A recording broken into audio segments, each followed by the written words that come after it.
Fala galera, tudo bem com vocês? Me chamo Alas Pereira, professor de Geografia, e hoje estou aqui para mais uma vez conversar com vocês, sobre a América do Norte, sobretudo Estados Unidos e a atualidade, Estados Unidos é país, que protagonizou polêmicas, intervenções e conflitos assim, toda essa formação histórico-geográfica, e permanece até os dias de hoje sendo assim temas assim principais no debate, mundial e enfim, vamos lá. Eu decidi, a gente poderia falar, que atualidades, tem temas da atualidade dos Estados Unidos que, poxa, começaram lá na Guerra Fria, e tipo assim, estão se arrastando até os dias de hoje e sendo temas assim de boletins jornalísticos, sabe, ao redor do mundo. Todavia, eu decidi começar, sobretudo, com a era Trump, Como é que começou a era Trump, Quais eram os antecedentes?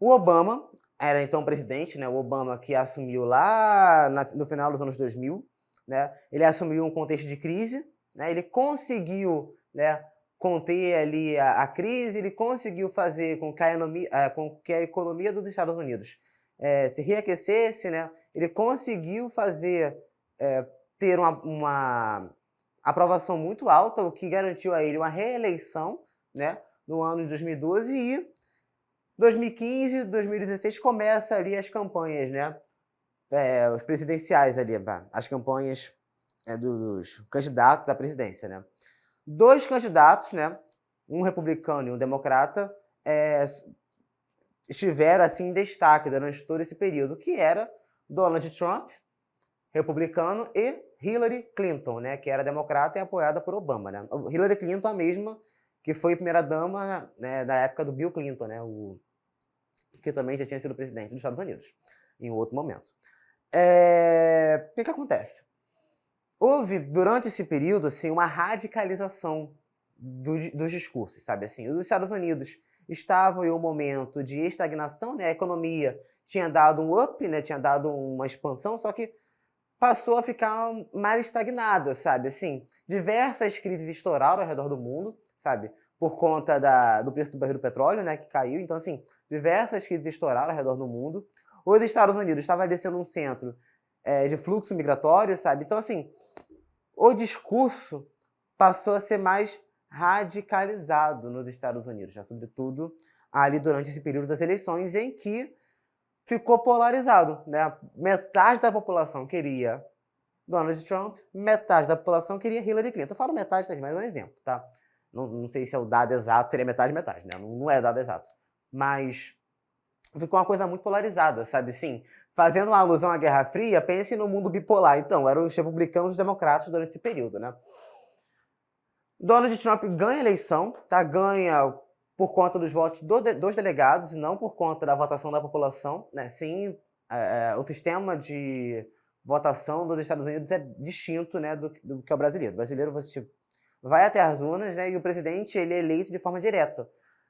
Nos Estados Unidos, não. Eu daria uma outra aula para falar sobre o sistema eleitoral estadunidense, mas quem elege o presidente não é a população de fato, sim os delegados. Delegados que são eleitos pela população. Enfim, a população elegeu Hillary Clinton. Hillary Clinton, pelos votos da população, ganhou de Donald Trump. Todavia, Donald Trump conseguiu o maior número de delegados e, com isso, elegeu-se presidente dos Estados Unidos. O Donald Trump, durante a sua campanha, adotou discursos assim que seriam contraditórios, se a gente fosse pegar o contexto em qual que o mundo estava inserido e está inserido até os dias de hoje. Primeiramente, Donald Trump ele estava sendo contra determinados acordos climáticos, sabe? Ele estava tendo uma agenda, assim, defendendo uma agenda antiglobalista, sabe? Que ele dizia que os Estados Unidos estavam perdendo o seu protagonismo, sabe? Assim, perdendo para a Ásia, sobretudo para a China, E ele defendeu sempre políticas mais duras em relação à Ásia, em relação a essa expansão da China, Donald Trump é eleito, E começa, a saída dos Estados Unidos de acordos climáticos, como o Acordo de Paris de 2015. Esse momento aqui, basicamente fez com que grande parte dos países assim do mundo, ficassem contra, né, criticassem essa ação dos Estados Unidos, que o mundo estava ali no caso. A gente já estava vendo o avanço das mudanças climáticas, sabe, assim, a gente já está sentindo, tem ilhas, por exemplo, países insulares que já estão desaparecendo, né, por conta do aumento do nível dos oceanos, né, por conta do derretimento das geleiras, né, e você teve a maior economia do mundo sendo contra essa agenda, né, que visava reduzir os gases do efeito estufa, né. Então, assim, grande parte dos países ficaram contra dos Estados Unidos, né, criticaram essa postura de Donald Trump, né. Teve uma radicalização ainda maior do discurso, né? Porque se antes, durante a eleição, estava radical o discurso, estava começando a ficar uma coisa muito mais violenta, né? Aquele processo eleitoral mais violento, com a eleição dele passou-se a ser ainda mais, foi potencializado, né? Apesar desse discurso de apesar de Donald Trump ter um discurso muito protecionista, sabe, assim, contra, segundo, né, o presidente, sim, ditaduras e outros países assim com formas de governo distintas àquelas que eram defendidas pelos Estados Unidos, Trump teve um avanço na relação com um país que, assim, foi manchete, tem sido manchete, né, do mundo dos últimos anos, que é a Coreia do Norte. A Coreia do Norte passou a produzir diversas armas nucleares, assim, tinha um programa nuclear, né, da Coreia do Norte, e eles começaram a testar mísseis próximo à fronteira ali da região da Coreia do Sul. Região da Coreia do Sul que é uma aliada, né, dos Estados Unidos, né. Donald Trump consegue, é o primeiro presidente dos Estados Unidos a conseguir, no caso, a conversar ali com o Kim Jong-un, líder da Coreia do Norte. Inclusive, o Donald Trump tem uma foto que, assim, eu acho incrível, depois vocês pesquisem, assim, que é o Donald Trump e o Kim Jong-un em solo norte-coreano, sabe? Uma foto deles, assim, então teve uma relação de aproximação com a Coreia do Norte, não aproximação do tipo, olha, os Estados Unidos a partir de agora vai defender a Coreia do Norte. Não é isso, sabe? Mas foi uma aproximação do tipo de tentar conter uma crise, né, por conta do avanço do programa nuclear norte-coreano. Ele conseguiu promover, ele conseguiu fazer com que essa crise ficasse mais amena, mas depois Kim Jong-un meio que tipo assim, continua o programa nuclear e os Estados Unidos voltam a criticar e a promover diversas sanções ao país, enfim, né? Uma coisa que marcou essa era Trump, né, fora os diversos escândalos assim que teve ali em relação ao país, em relação às políticas internas dos Estados Unidos, foi a pandemia de Covid-19, né, ali a partir de 2020, né, o ano, né, de 2020, que traumatizou todo mundo. É fato que a pandemia não ocorreu só nos Estados Unidos, né, mas é um fato de que os Estados Unidos tomou assim atitudes que seriam contraditórias se a gente fosse olhar o que os médicos e o que a Organização Mundial da Saúde estava propondo. Os Estados Unidos, né, Donald Trump, né, passou a se posicionar contra o lockdown, né, aquelas medidas restritivas que visavam conter o avanço do vírus, né. Ele defendeu medicamentos sem eficácia comprovada, né, e o que promoveu com que parte da população passasse, né, porque a parte da população tinha ele ali como um líder, né, ele é presidente, ele é chefe de Estado, e parte da população estava acreditando, assim, acreditou nesse discurso dele e começou a consumir medicamentos assim sem eficácia comprovada e com isso ainda podendo potencializar problemas na saúde, né, por estar tomando remédio sem a prescrição médica, né. Ele chegou a um momento, assim, de criticar abertamente a Organização Mundial da Saúde, sabe, de cortar dinheiro, enfim. Foi, eu diria, assim, o Wallace, né, o professor Wallace, dizendo, uma relação bem caótica, né, do Donald Trump com a pandemia.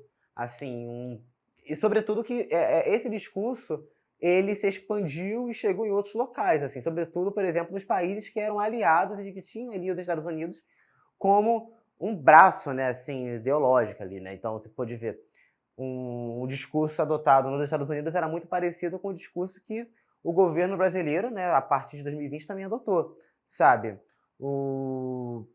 Enfim, né. Só que depois de muita coisa, assim, tô tentando resumir, tá, muita coisa aconteceu nesses 4 anos, mas a eleição né, dos Estados Unidos, novamente, né, ocorreu em 2020, né?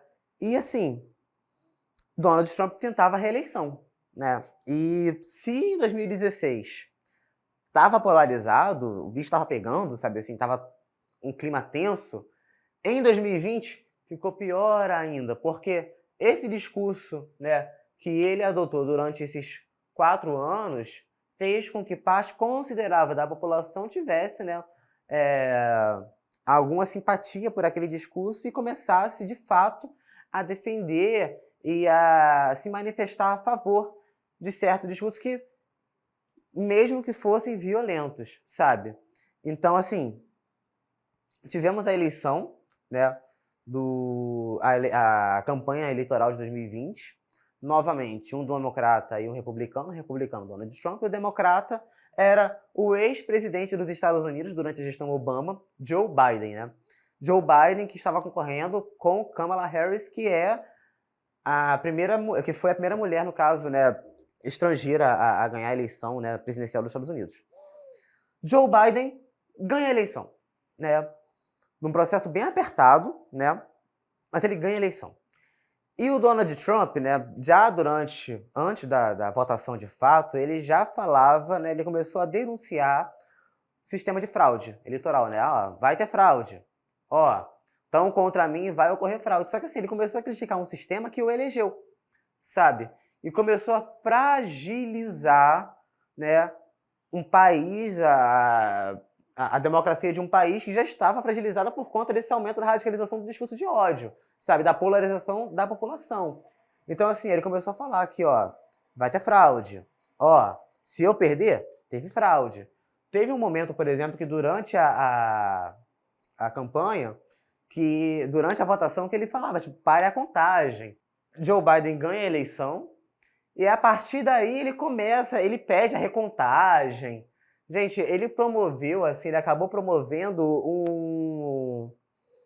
uma instabilidade muito grande naquele sistema, porque ele pede a recontagem, sabe assim? Ele pede, ó, conta de novo que foi fraude. E a recontagem dá que ele ganhou, que o Joe Biden ganhou de fato. Ele fala, reconta de novo. E, tipo assim, esse discurso dele promoveu uma ascensão ainda mais de grupos radicais, que começaram a se identificar com aquele discurso. E isso ficou muito presente na invasão do Capitólio. Sabe assim, o Congresso americano foi invadido por apoiadores de Donald Trump. Sabe, inclusive agora, em 2023, né, no mês de abril, o Donald Trump ainda, né, está ali respondendo a acusações sobre a influência dele direta nessa invasão. Mas, enfim, era Trump. Tentei resumir da maneira mais sucinta possível, né? O material vai estar mais completo, tá bom, gente? Isso aqui é só uma coisa bem introdutória para vocês conseguirem, assim, dentro de todas as coisas que aconteceram durante esses 4 anos, mas conseguir se localizar dentro do conteúdo, né? Mas não foi nem só de era Trump viveu dos Estados Unidos durante essa época, né? Tivemos aqui, com a era Trump, né, uma expansão da política, né, de uma política protecionista. Vocês recordam que lá no início eu falei que a China ela começou a se expandir, né? Muitas empresas estadunidenses, na verdade, já estavam começando, né, ali após a Guerra Fria, né, e a consolidação dos Estados Unidos, né, como fator hegemônico e tal, passaram a ir para a China, as empresas, né? Por quê? Porque era mais barato, né? Não só na China, né? Muitas empresas estadunidenses passaram a sair dos Estados Unidos e a se estabelecer em países emergentes, pois por conta de uma mão de obra barata, né? De uma grande mão de obra barata ali, sem emprego, sabe? Por conta de uma flexibilização de leis trabalhistas, entendem? Por conta ali de recursos naturais, né? Então muitas empresas estadunidenses passaram a se localizar ali, né? Se consolidar na China, né? O que ajudou, por exemplo, na industrialização do chinês, na industrialização da China, né? Sobretudo a partir dos anos 2000. Só que a China ela se expandiu, se expandiu, se expandiu ao ponto de ter sua própria indústria, né? E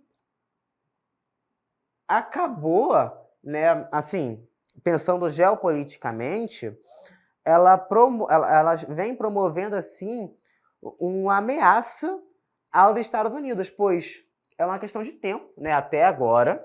Muitos analistas dizem, né, que assim, é uma questão de tempo até que a economia da China passe a economia dos Estados Unidos, né? Uma coisa que é muito importante a gente notar nessa expansão da economia chinesa é que muitos países começaram a ter a China, né, como principal relação econômica, né? Principal relação comercial, né? Então, assim, os Estados Unidos passou, no caso, a se sentir ameaçado, né? E que, por conta disso, passou a promover políticas protecionistas, por exemplo, a elevação de tarifas comerciais, sabe? Então, apesar do mundo globalizado e apesar de, né, sobretudo, temos os Estados Unidos ali, durante toda essa história, promovendo ali o discurso do livre mercado e tal, assim, no momento em que ele se sentiu ameaçado, ele começa, né, a economia ameaçada, ele começa a promover intervenções, né? Então, intervenções comerciais, sabe? Nas relações ali com a China, sabe? Ataques ao governo chinês, sobretudo durante a pandemia, né? Ao qual o Donald Trump atribuiu a culpa à China, sabe? Assim, ele atribuía abertamente o vírus chinês, sabe? E que, por isso, radicalizava ainda mais os discursos contra imigrantes chineses em solo estadunidense, sabe? Então, assim, o perigo de um discurso, sabe, radical e o perigo de um líder, sabe, falar, promover determinados tipos de fala, sabe, assim. Então, as consequências, né, na sociedade. Teve também, assim, a acusação de espionagens, né, por parte do governo chinês nos Estados Unidos, sobretudo depois do TikTok, o mesmo TikTok, né, da dancinha, sabe. Os Estados Unidos discursa contra o TikTok, pois acredita que o TikTok está espionando as pessoas, né, no Ocidente. Isso poderia ser, né, muita gente poderia falar assim, um discurso tipo, Wallace, tá preocupado com a privacidade das pessoas, preocupado, sobretudo, assim, com a segurança das pessoas, né, porque, assim, as pessoas passam o dia todo no TikTok vendo dancinha, né, sabe, assim, e tá ali jogando seus dados, tá ali vendo ali, vendendo os dados para as empresas, para que depois as empresas comecem a promover anúncios, sabe, assim, as pessoas ficam dando cookie para os aplicativos chineses, sabe, assim, só que, poxa, isso aqui, o que a gente faz, o que a população faz hoje com o TikTok é o mesmo que faz com o Facebook há anos. Vocês estão entendendo? O Facebook ele é de graça e sempre será de graça, né, segundo ali a logo, o anúncio deles, né, do Facebook. É de graça, sempre será de graça, mas será que é de graça?